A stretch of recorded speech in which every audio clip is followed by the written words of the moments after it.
De 3h à 5h, l'escorte du secrétaire général de l'UDPS a mis 2 heures de route pour atteindre la ville de Kisantu dans le Congo central. Site qui abrite pendant 2 jours, soit du 6 au 7 janvier 2023, la session extraordinaire de la Convention démocratique du parti UDPS.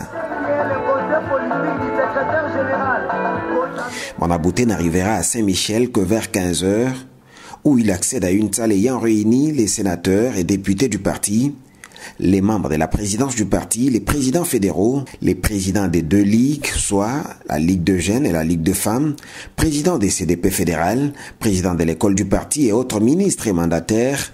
Bref, toutes les 9 composantes de la CDP étaient présentes à ces assises, conformément à l'article 30 des statuts du parti.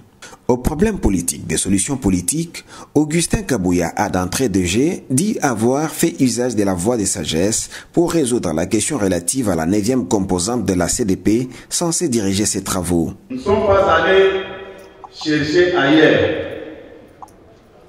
Il y a des hommes et des femmes qui se sont sacrifiés, c'est-à-dire la 9e composante des notables nommés par province, d'après le pouvoir discrétionnaire du président du parti, aujourd'hui président de la République, son Excellence Félix Tshisekedi. Tout l'espoir du parti repose sur vous, a lancé du haut de la tribune Augustin Banonseya, président AI de la CDP dans ce mot. Ce dernier a convié les commissions à travailler sans complaisance, histoire de réparer les erreurs du passé. Pour gagner les paris de cette session, nous mettons de côté tout ce qui révèle de la complaisance. Tout l'espoir du parti repose sur vous. Vous ne saurez donc vous accommoder de la légèreté en vous privant de réflexions rigoureuses et objectives.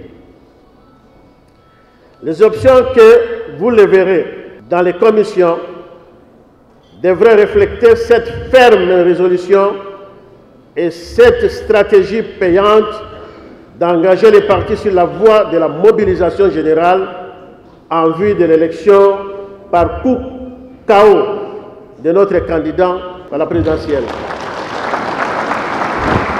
Au bout d'un toilettage par les bureaux des recommandations issues des 2 commissions, des résolutions ont été rendues publiques, dont celle désignant Félix Tshisekedi comme le seul et l'unique candidat de l'UDPS pour la prochaine présidentielle.